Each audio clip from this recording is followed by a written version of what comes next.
withholding of income tax from wages under Section 3402, but who prior to such day has neither secured an account number nor made application therefore, shall make an application on Form SS5 for an account number. So, what's an account? Yeah, they call it an account number. And they also said Federal Insurance Contribution Act. That's FICA. That's that Right. person. Mute your mic, everyone. Okay. I know what I'm gonna do. I will do it. All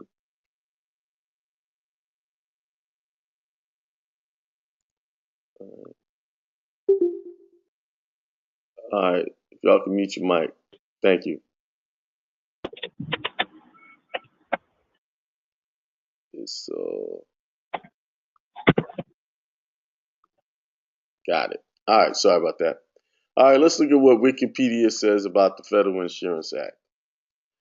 It says the Federal Insurance Contribution Act is a United States federal payroll or employment contribution directed towards both employees and employers to fund Social Security and Medicare. Federal programs that provide benefits for retirees, people with disabilities, and children of deceased workers. So FICA is for retirement, people with disabilities, and children of deceased workers. Okay, so it's not just for retirement. So you might know someone or you might have someone in your home that is disabled, and that's what that money is funding, right? And they said it's a contribution. So, what's the definition of a contribution? Okay, because when I think of contribution, it's a gift or payment to common fund or collection. Donation, here's the synonyms. Is my screen big enough? I'll make it a little bigger. Donation, gift, offering, present, handout, grant, subsidy, allowance, endowment, subscription, benefaction. So, by their definition, that FICA is a gift. You're giving a gift to this FICA fund, and it's not mandatory, as they may say. You have to give up this money. You have to give away this money. Like your employer would say, and so many people with street logic would say, because the only knowledge they got is what somebody told them. Like most people on this planet, their knowledge is hearsay. So that's a contribution. Let's go back. 3. Method of application. The application shall be prepared in accordance with the form, instruction, regulations applicable thereto, and shall set forth fully and clearly the data therein called for. The employee shall file the application with the District Office of Social Security Administration, or if the employee is not working within the United States, with the District Office of Social Security Administration at Baltimore, Maryland. Form SS5 may be obtained from any district office of the Social Security Administration or from any district director. An account number will be assigned to the employee for the Social Security Administration in due course upon the basis of information reported on the application required under this section. A card showing the name and account number of the employee to whom an account number has been assigned will be furnished to the employee by the Social Security Administration. So let's break this paragraph down. This sheds a lot of light on what's going on. First of all, the only time you're supposed to even get a Social Security card is when you're getting ready to go to work, because they're telling you to apply for it when you're, going for a job. That's when you need it, and it's needed for the FICA fund if you want to give that money to FICA. So basically, if you're reading this correctly, they're saying you really don't need a Social Security card or an account number unless you're ready to give away some money. Yeah, FICA is on everybody's check, Marco. All right. FICA's been robbing y'all. Time for filing Form SS5. The application shall be filed on or before the 7th day after the occurrence of the first day of employment. It's telling you when to fill out an SS5 form. But yet, SS5 forms are filled out for children, babies. Okay. Reference made in paragraph A1 of this section. Unless the employee leaves the employer of his employer before such 7th day, in which case the application shall be filed on or before the date on which the employee leaves the employee of his employer. So it's telling you, if you're going to get a job and you want to give some money away, it needs to be done on or before the 7th day on that job, the first job you get. That's when you go get an account number. That makes sense, right? When you turn of age to go get your own account numbers, you go to the bank, you open up your own account when you're ready to put money in it. Right? 3, changes and correction. Any employee may have his account number changed at any time by applying to a district office of the Social Security Administration and showing good reason for a change. With that exception, only one account number will be assigned to an employee. Any employee whose name is changed by marriage or otherwise, or who has stated incorrect information on Form SS5 should report such change or correction to a district office of the Social Security Administration. Copies of the form for making such reports may be obtained from any district office of the administration. So,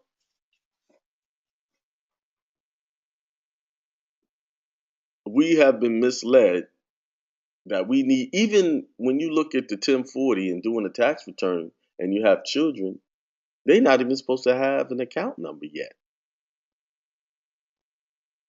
But they're wanting to. I think it's if they're over 2 years old, 1 or 2, you have to have a social to put on there to claim them as a dependent, or they won't give it to you. Okay. Duties of employee with respect to his account number. 1. Information to be furnished to employee. An employee shall, on the day on which he enters the employer of an employer for wages, comply with provisions of paragraph B1, 1, 2, 3, or 4 of this section, except that if the employee's services for the employer consist solely of agricultural labor, domestic service in a private home of the employer, not on a farm operated for profit, or service not in the course of the employee's trade or business. The employee shall comply with such provisions on the first day on which wages are paid to him by such employer, within the meaning of Section 31.3, 3121A-2. I suggest you guys go and read these. Whenever they refer to a code, go read it. All right? I'm not going to read it because for the sake of time. Because as you can see, these codes are extensive, and a lot of times you have to read it several times to really pick it up. Okay, now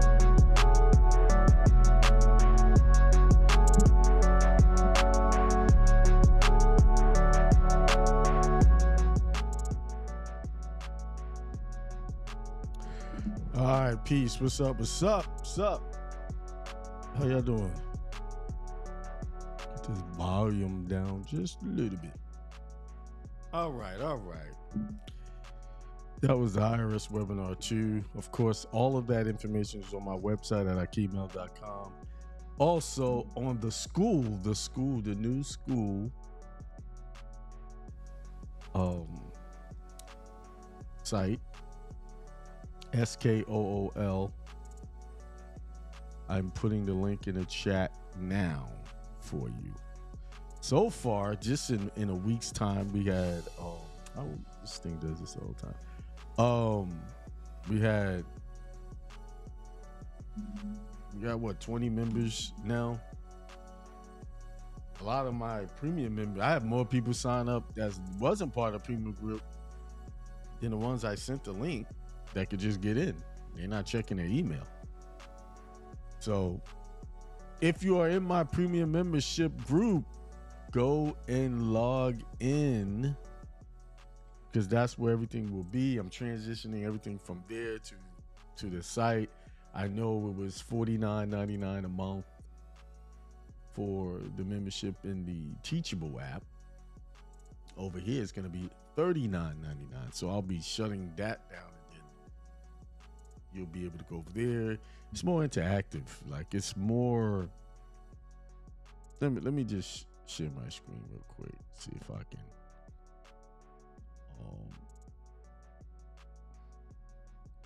This is the app here, the community where you could just post messages.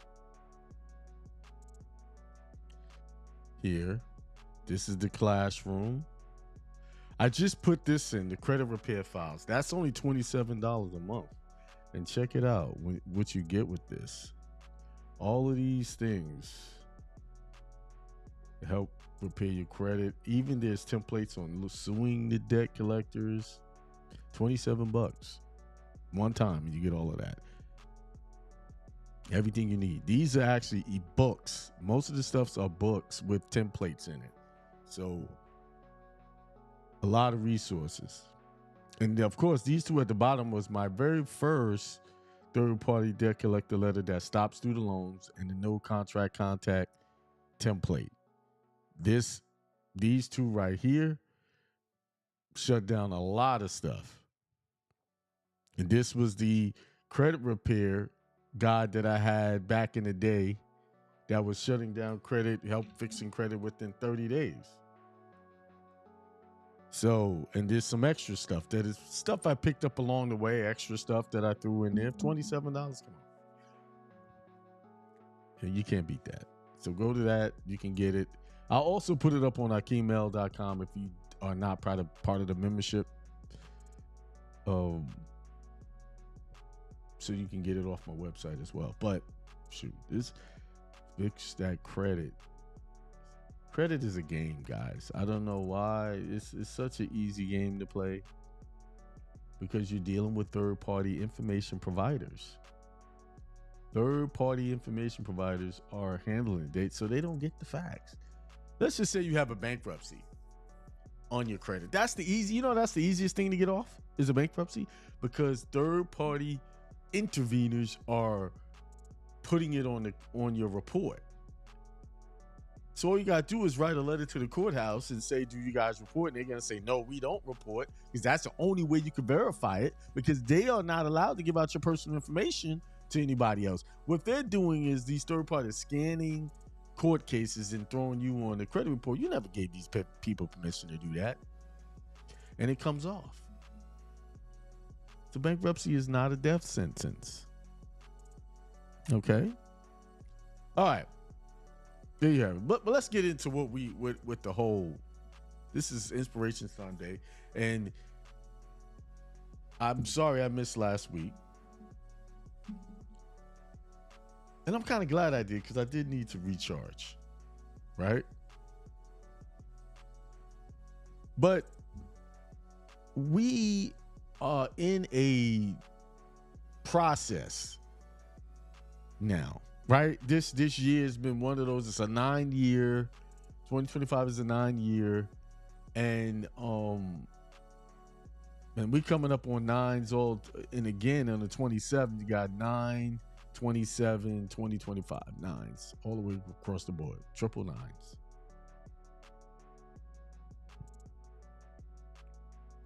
So things might be challenging for you right now. All it is a reset. Things are slowing down. New things. You're inviting new changes into your life, and just stick it out. Hold on. It's going to get better. It is getting better. Just remember, you will never get any further than the ideas in your mind. So if you believe in problems, you believe in losing, you believe in lack, if that's the dominant thing in your mind, you're going to have it. You're going to get everything you ask for.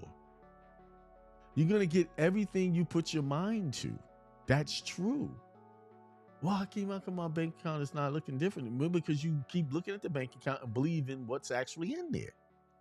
You believe in the physical. Instead of understanding what the reason why physically is there, because somewhere in your thought process you believe that's the amount of money you deserve. Oh, that's bull, Hakeem. That's not true. Yes, it is. Ignore the low bank account and believe in the millions and know that the bills are going to be paid. Everything's prepaid. Everything's paid. You're here, right? You still have a roof over your head. You still have food in you. You have an ability to put gas in your car. You have a job. The best you can do in these trying times, if you're having them, is be joyful and thankful for the process, because it's making you stronger. Appreciate what you have right now so that you can have more later. Be thankful. So I have made a commitment. You know, when you're trying to make changes and reinvent yourself, a lot of times we make a mistake and try to do all of these things all at once. But I would suggest that you try to pick up one little extra good habit at a time. There was a time I read the Bible every day, right? But then I kind of got away from it. I read it every other day or read it as and when necessary. So now I have made it a habit to read it when I get up in the morning or at night, one or the other. And so far I've been pretty good with it. So now it's like after you do something for like past 3 to 4 days, it starts to lock in. Hey, it becomes something you remember to do. It becomes like a part of your routine. And so as I make this a habit, I make other things a habit on top. Now, this is called micro steps, atomic habits, just building on little micro movements at a time. Yes, you want to get to the millionaire status, billionaire, whatever your choices are, get to that vacation. But what is it going to take to get there? Little steps at a time. A lot of times we try to do everything at once and then it all collapses on us because you're trying too many things at the same time. No, little things. So, been reading the Bible. I started off in Samuel's. And Samuel's is an interesting book. The reason why I say it's interesting, because there's a lot of stuff going on in that book of Samuel's. And I'm sure it's in other places of the Bible. Particularly in the place where Saul and David are having their differences. There's some strange stuff going on. Like the relationship between David and one of Saul's sons. It's like David loved him. He loved David more than he treated David better than a woman would treat him. Statements like that are being made. Yes. Let me see if I can find it.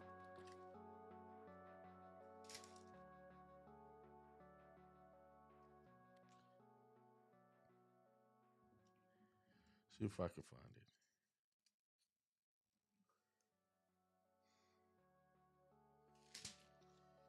I should have marked it so I could find it better. But there was a couple of instances in there where, you know, there was his son was trying to change Saul's mind and going after David. But Saul, of course, did not change his mind. He remained stubborn in that. So he was upset. He came back to report to David what his father was planning. And they embraced and they kissed before they loved each other. This is all in this book. This is the Bible. All these strange behaviors. The other behaviors is the amount of killing that's going on in this. The wars between the Philistines and Israel. Kind of reminds me of what happening today. Like this constant war. It's always the Philistines and Israel going at it. There's a like as if what's happening now is being played out exactly the same way. And there are many instances where they go in and raid the towns of the Philistines and they kill everybody. I mean, women, children, everyone. And there was an instance where David was out to go to war because he made an alliance with the Philistines because Saul was after him. And they went out, and then some other group came into where he was and took his family captives, everybody. Then he had to go and get them. Then there was another instance where when Saul finally died, where he killed himself. He was wounded really bad, and then he killed himself by falling on his own sword. But he didn't die. So he asked someone to kill him. So that same person that killed, obliged Saul and killed him, reported back to David and told him the story, and came there, was truthful and to honor David. And he said, yeah, he asked me to kill him. I killed him. And David turned around and killed him for killing Saul, because Saul said that was one of God's anointed. You don't kill one of God's anointed. And this man came to him with hoping that he would find favor with David. He was asked to kill him by Saul. I guess you're asking, Akeem, what are you talking about? Why are you talking about these behaviors in the Bible? Because I'm sure people who are listening, majority don't even know those stories that happened. You might have knew about the King Solomon's story. I mean, the Saul and the David dispute, but like the details, the gory details in there, where they were killing everybody, thousands. They even counted how many people was. It said Saul killed thousands and David his 10,000s. That's why Saul was jealous of David, because he was a mighty warrior. He killed a lot of people. Just the amount of bloodshed in this, just the first book of Samuel. It's probably close to, if I wanted to count, if I went through here and counted everything, it's thousands, tens of thousands of people died. Men, women, children, all together. But in the book of Samuel, however, in the book of Samuel, I'm going to read something to y'all.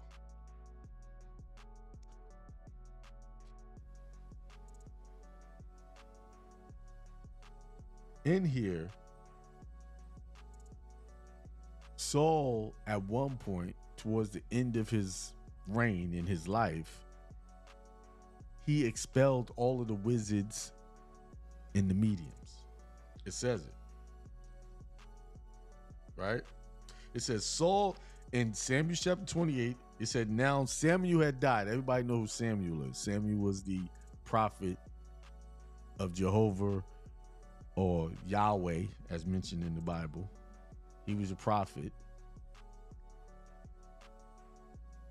And he became a prophet because his mom couldn't bear any children, and she said if she had a child, she would give him up to God, and that's how he became king, right? So he had a full-time service to God from the day he was born. After she weaned him, she took him over to the temple and left him there with a house full of men, because it was the prophet, I can't remember his name, and his two wicked sons.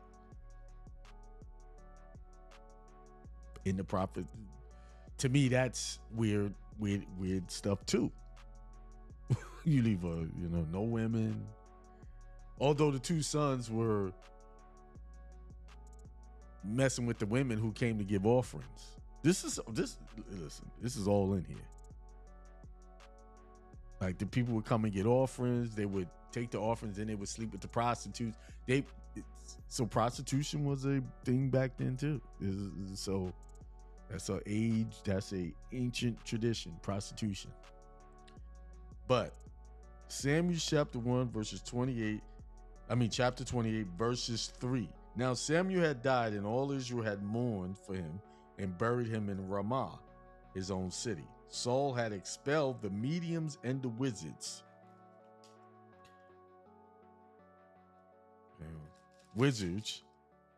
from the land. The Philistines assembled and came and encamped at Shunem. Saul gathered all of Israel, and they encamped all at Gilboa. When Saul saw the army of the Philistines, he was afraid, and his heart trembled greatly. So what's happening with Saul? Because he was no longer God's chosen one, he was not getting any visions or anything. And then on top of that, he got rid of all of the mediums and the wizards that could help him. When Saul saw the army, he was afraid, and his heart trembled greatly. When Saul inquired of the Lord did not answer him, not by dreams or by Urim or by prophets. I don't even know what's a Urim. Urim.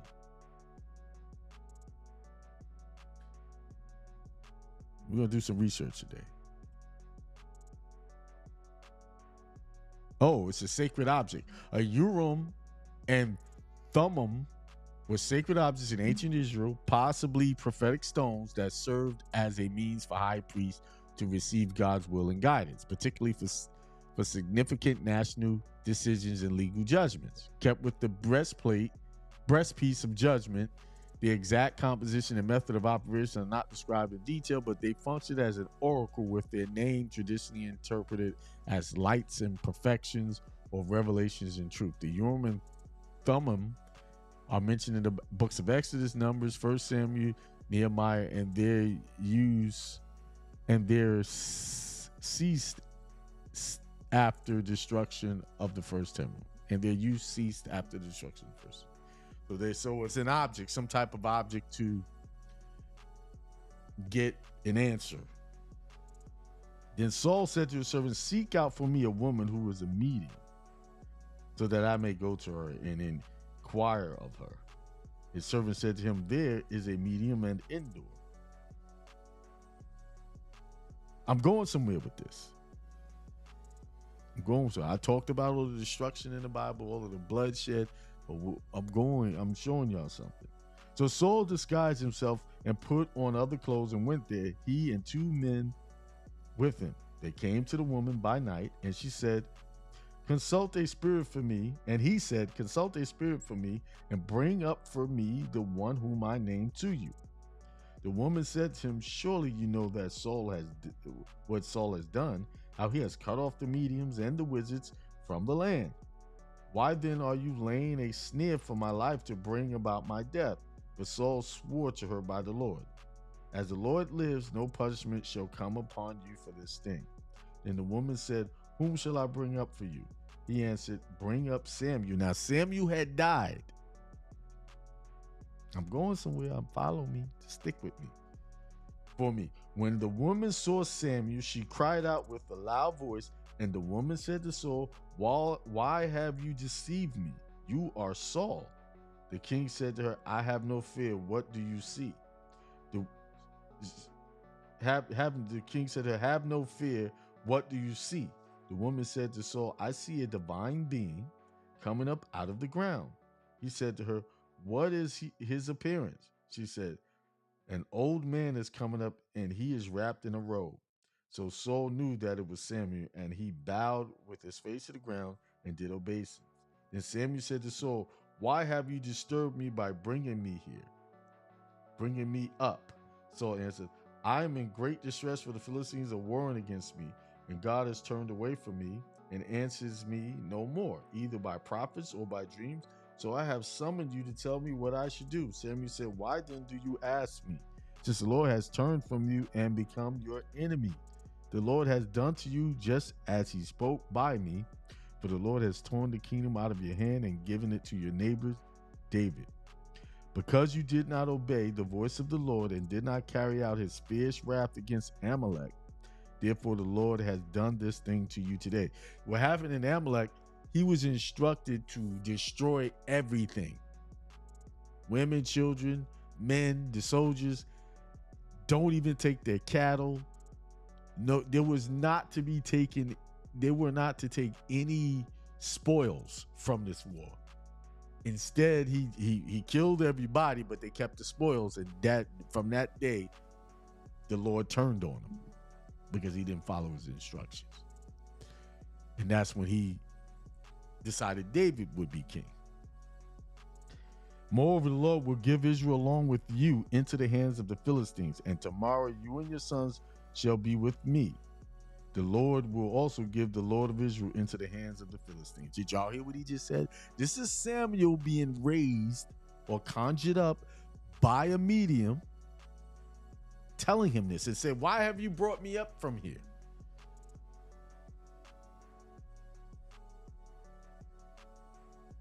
Let me shut the music off because I'm really, this is why you have to read. Let's set the, let me set the scene. Let me read it again. Or say it again. Samuel is dead. A medium comes up, and at first Samuel says, why have you disturbed me and brought me up? Then he gives a prophecy, said he's going to die and you're going to come here to be with me. You're going to hang out with me. Now, God had turned on Saul, but he said, let me read again. He said, the Lord will give Israel along with you into the hands of the Philistines, and tomorrow you and your sons shall be with me. So there's a couple of things going on here. Now, when I grew up, the way I was taught, there was, Jehovah's Witnesses don't believe in a burning, fiery place of hell. Hell is just simply dying and being conscious of nothing. Whereas in other religious Christianity sects, they believe in a burning hell. But also, Jehovah's Witnesses don't believe in life after death. Like, you're not going to be raised up, you don't become a spirit, you're just gone. You cease to exist. Whereas other groups believe that you're going to go to heaven.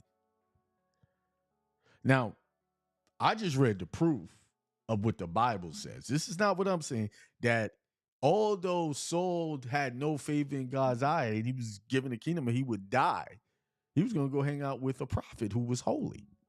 Because the lady said said, I see a divine being. He said, you're going to come be with me.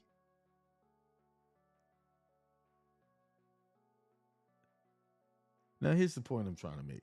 All the years I've been introduced to the Bible in church, I've been in churches, no one ever talks about this. No one ever talks about the mediums and the wizards that God's people used. And it's a wonder why they didn't talk, because even in Egypt, when Moses went to Egypt, he threw a staff on the ground and turned into a big snake. They were doing all kind of magic. But here we live in this culture, they try to tell you not to use your magic, not to use your power.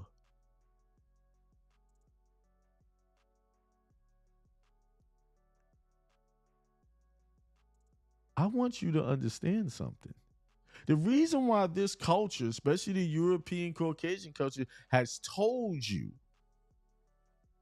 not to use your power, because if you use your power, they cease to exist or cease to have power over you. This is biblical. I'm reading it right out of the Bible. They practice all of these things. If you don't believe me, go read go read it for yourself. And that's not going to be the only place. Before Christ even hit the scene and did any miracles, there was other people raising people from the dead in the Old Testament. They conjured Samuel up. She saw him. He came and gave a prophecy because God wouldn't talk to him. So we had someone who had the power, the frequency to conjure him up. And especially, they don't want the women using these powers. See, this is why this system has captivated the minds of the women to get them to serve their purposes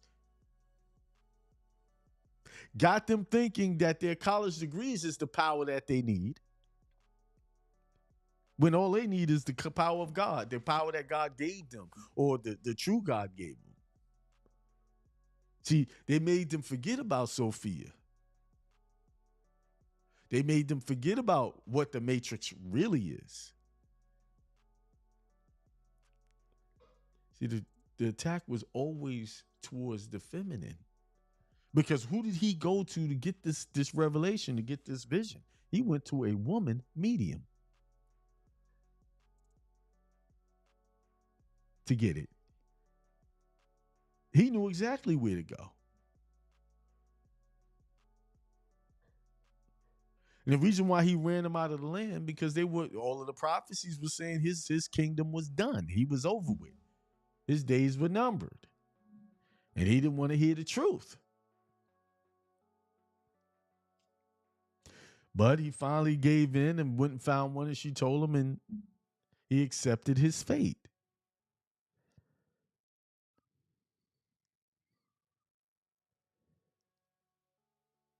No, see, that's what where y'all wrong. God didn't say nothing about this.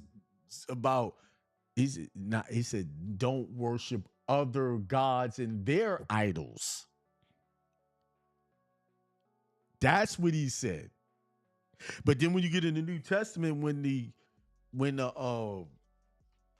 Europeans got a hold of the Bible, they start telling you, no, you have to do it this way. And God, all throughout here, that's all they did.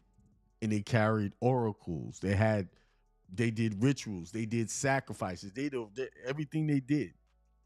When they won, they did sacrifices. Before they even did anything, they did their sacrifices and their offerings. Charles Bryant, before you start asking questions, you need to go read the Bible, which I've read this. I'm reading the Bible again. This is going to be my third time. Thoroughly. Read it. Because then you got to understand these apostles, John and all of them, these European names, those are newcomers. John wasn't even around when Jesus was around. So-called, what they call Jesus. Yahshua. That's the true name. Was around.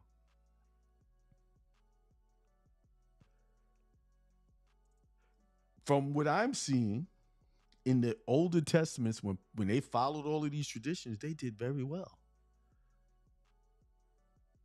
So here's the comparison. We following the traditions of the New Testament, and look how we are as a people now. Am I missing something? Am I missing something? When our people, because this is our people, this is our history here in the Old Testament. When we follow these traditions, we thrived. Even though a lot of times we went against God and he turned on us because we didn't follow his voice. But long as we followed our God, we did well. Now we're following, for the most part, following all of the traditions of the New Testament, and we're not doing so well.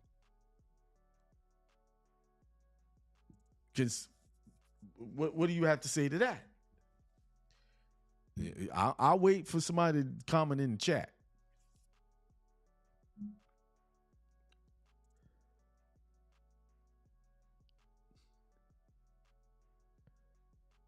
Because Charles Brown, didn't God say, do not believe in witchcraft?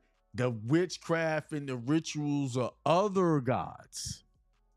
Okay? But this is all they did. Summon up a prophet. And a lot of y'all don't realize they told in the New Testament, they told y'all the truth about what happens. Okay. Y'all remember this stuff is edited. Extremely edited and revised. Extremely. Hang on. Let's go. We're going to get a Bible lesson today.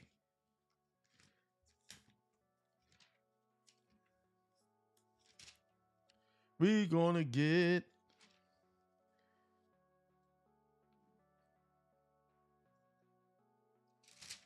Let's go.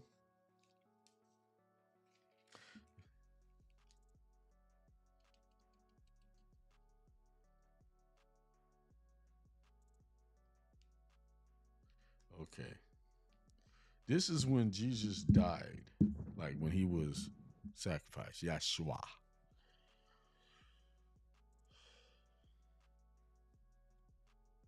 Mm.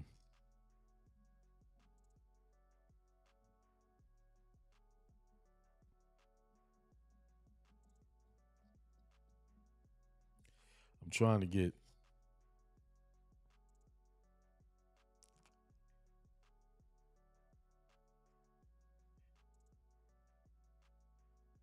Trying to get to the place when after he died, what happened?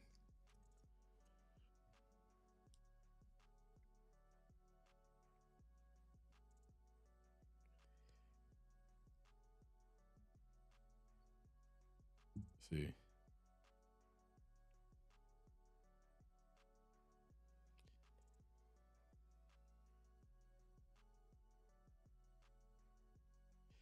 So it must be in Matthew.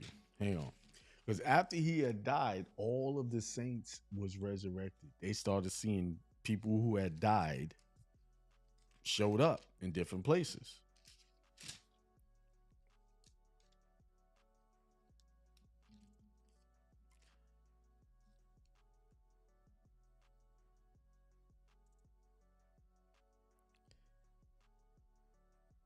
Here it is right here. In Matthew's, I'm going to start at 45. 27:45. From noon on, darkness came over the whole land. Now it became dark.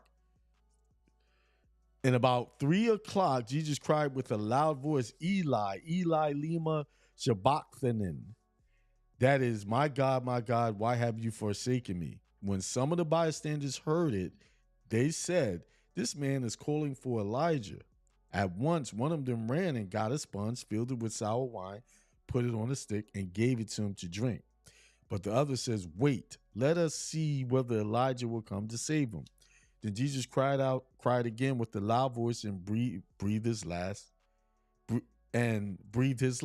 At that moment, the curtain of the temple was torn in two from top to bottom. The earth shook, the rocks were split, the tombs also were opened, and many bodies of saints who had fallen asleep were raised. They don't preach that in the church. So there was a resurrection after he had this story. There was a resurrection right then and there. After his resurrection, they came out of the tombs and entered the holy city and appeared to many. I remember I read this a while back. And people said, wait a minute. Because y'all sitting there listening to preachers preach to you instead of reading this stuff for yourself. Because people that I know that read the Bible thoroughly and understand, like read it, they have a whole new understanding of the Bible. Me personally, you're not really doing yourself a good service if you don't read this thing cover to cover. And if you don't have more than one version of it. Especially you need to have those older versions. I probably got 10 Bibles around here somewhere, at least. And I'm still looking for more. I'm still working on that. Did they have an Ethiopian version on Amazon? I don't think that's gonna do what I need. I need to get an actual authentic copy of it.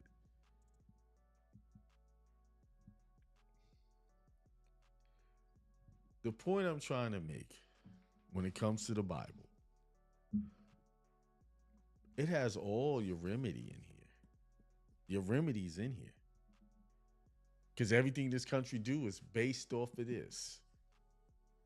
When they created the religious protections for this country, they created the religious protections to protect Protestant Christians. Yes.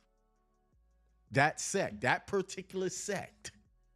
Because the Catholics and the other ones, because it was at that time when the inception or the creation of this formation of this country, it was different sects of Christians in those colonies going after each other.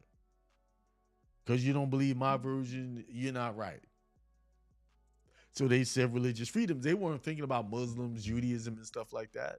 They were thinking about protecting one particular sect of people. So they created that and put it in the Constitution. But the bigger point is for our people, and I'm gonna say it again. When we were following the traditions of the Old Testament, we did well. When we follow traditions of the New Testament, we're not doing well. And I'm not just talking about us here in this country. I'm talking about, Mexico, Puerto Rico, or all these other countries who are following the new form of Christianity today are not doing well as a whole, as a people. But there is a group of people that follow this stuff, that New Testament stuff, the Old Testament stuff. They're doing their rituals every day. They're they're giving their first fruits when they make money. Yes. There's a group of people that do it, and they're doing well. Not to say I'm in the support of any one group. What I'm in support of is doing things that give you prosperity. That's what I'm in support of.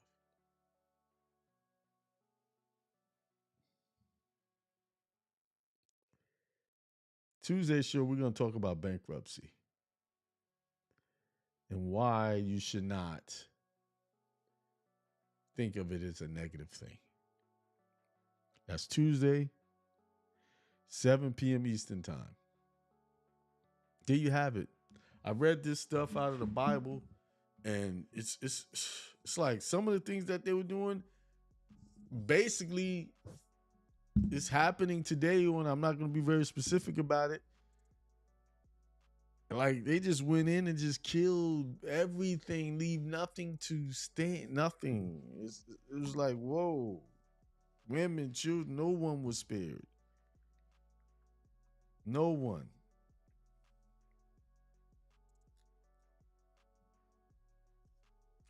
And here's the thing. Here's something. And as he turned away to leave Samuel, God gave him another heart, and all these signs were filled that day. When they were going from there to Gibeah, a band of prophets met him.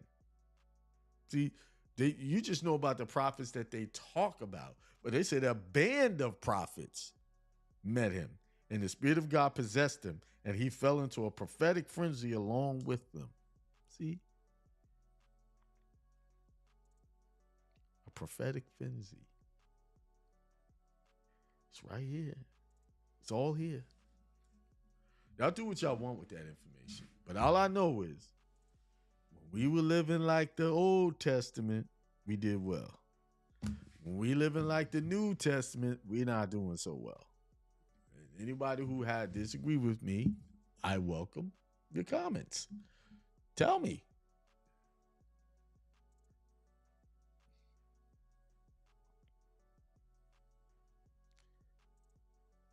Tell me.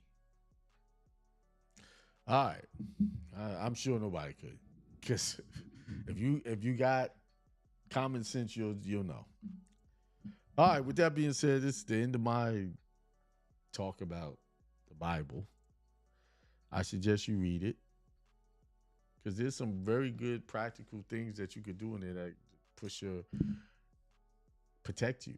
One thing is setting up trust, creating your own church, make your own home a temple of God. Stop looking for the temple to be a building. The temple is your home. The first thing, temple, is you, then your home. And practice these things daily. This is why we're in a state of confusion and unrest, because we don't have a system in place. We don't have a real religious system in place. We have what this system has given us as a system of religion, and follow that. We haven't created our own for ourselves in our homes. And the only way you're going to be able to do this, you got to read these things. You got to read it. First of all, how do you call yourself a true person of God and you ain't reading the books they say they come from. Although I know a lot of this is edited and revised and stuff like that. But if you read it and you have a spiritual eye, because there's scriptures in it said, let the spirit talk to you. The truth is always revealed by way of revelation through visions, circumstances that pop up, dreams. That's what was happening. At dreams, Saul could not even get a dream. He was shut off from God. My point is start relying in the power that God gave you, the connection that you can make so that you can have the dreams, you can have the visions, so that you can see the path that you need to take. Because everybody's capable of it, but you can be cut off from it because of your belief systems, because you're not practicing it. Samuel had to go, he lived all of his life in the service of God, in the temple. So he was definitely well practiced. Saul became he was favored by God to be the king, first king over Israel. And the only reason why Saul became king over Israel is because the Israelites came to Samuel and begged him to put a king over them. When God was their king, and God was like, I gave them all of these things. And they want a physical man king. He said if they get a king, they're going to have problems. And he did. Ever since they had a king, they have problems. But he gave them what they asked for. They had great kings and then they had bad kings. But that's what they wanted.